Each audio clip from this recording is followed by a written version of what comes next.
بسم اللہ الرحمن الرحیم۔ گناہوں کا کفارہ۔ انسان کے مرنے پر فرشتوں کا سوال، اس نے آگے کیا بھیجا ہے؟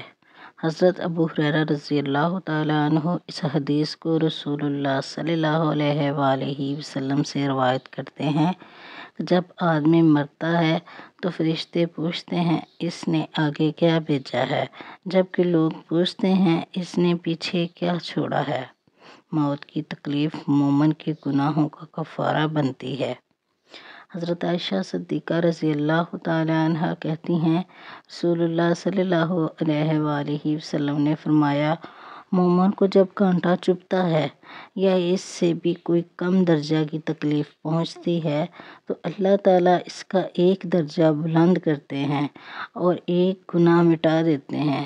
حضرت ابو سعید خدری رضی اللہ تعالی عنہ کہتے ہیں رسول اللہ صلی اللہ علیہ وآلہ وسلم نے فرمایا، مومن کو جب بھی کوئی تکلیف، کوئی مصیبت، غم یا دکھ پہنچتا ہے، حتیٰ کہ کوئی فکر جو اسے پریشان کرے، اس کے سبب اللہ تعالیٰ مومن کے گناہ مٹا دیتے ہیں۔